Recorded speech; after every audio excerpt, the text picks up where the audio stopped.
រាត្រីបែបនេះថ្ងៃបែបនោះព្រឹងរឡើងក្រោមព្រះអាទិត្យពពកផ្សែងពេលវេលាបែបនេះ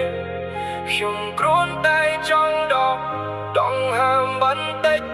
ភ្លើងតាមភ្លើកំពុងស្រអាប់តាមកញ្ចក់ក្រោយឡានកន្លែងណាមួយនៅទីនោះមានពីរកន្លែងឲ្យទៅសុបិនចាស់នៅតែរស់ក្នុងខ្យល់ព្យាយាមរកសន្តិភាពទោះមិនដែលពេញលេញក៏ដោយយើងទៅណានោះតែងតែនិយាយអ៊ីចឹង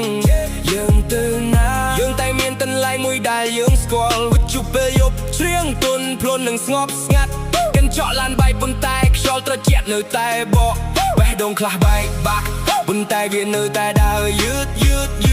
ព្យាយាមកាន់អ្វីដែលយើងស្គាល់រីត្រីបែបនេះ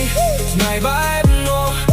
ព្រះឡើងក្រោមព្រះអាទិត្យពពកផ្សែងពេលវេលាបែបនេះខ្ញុំគ្រាន់តែចង់ដងហើមបន្តិចទីក្រុងព្រើពេលភ្លៀងធ្លាក់ផ្លូវចាស់ដូចកំពុងបែកកាប់ទីក្រុងផ្សេងនោះខ្លះរត់ដើម្បីមានអារម្មណ៍ថានៅរស់នោះខ្លះនៅតែស្វែងរកហេតុផលថាហេតុអ្វីកាវេត្រជាក់នៅក្បែរភ្លឺបាត់ចម្រៀងចាស់លេងខណៈឆ្នាំកន្លងផុតទៅចម្លែកណាស់ជីវិតចាប់ដើមក៏ផ្ទះមានអ្នកចាប់តាមមានសន្តិភាពរីត្រីបែបនេះថ្ងៃបែបនោះ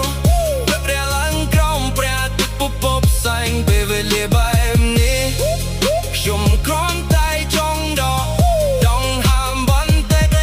ភ្លើងតាមភ្លើកំពុងស្រអាប់តាមកញ្ចក់ក្រោយឡានកន្លែងណាមួយនៅទីនោះមានទីកន្លែងឲ្យទៅសុបិនចាស់នៅតែរស់ក្នុងខ្យល់ព្យាយាមរកសន្តិភាពទោះមិនដែលពេញលេញក៏ដោយស្រមមកពេលយប់នៅទាំងឡានគឺសន្ទុះគំនិតវាក់ពេញតាមមនៈតកលវិជ្ជាសុបិនខ្លះខ្លាំងប៉ុន្តែវាពិតមិនធ្លាប់ស្ថិតស្ថេរចំឡែកណាស់គ្មានអ្នកណាដឹងរឿងជ្រៅបំផុតទេព្យាយាមរកសន្តិភាពក្នុងខ្យល់ពេលអាធ្រាត្រអនុស្សាវរីយ៍ចាស់នៅតែអន្តៃនៅទីនោះកន្លែងណាមួយរវាងការបានបងនិងសេរីភាពនៅតែមានភ្លើងតូចមួយនៅក្នុងខ្យល់ពិភពលោកមិនដែលនឹងទេពិភពលោកមិនដែលលឹងពិភពលោកមិនដែលពិភពលោកមិនដែលពិភពលោកមិនដែល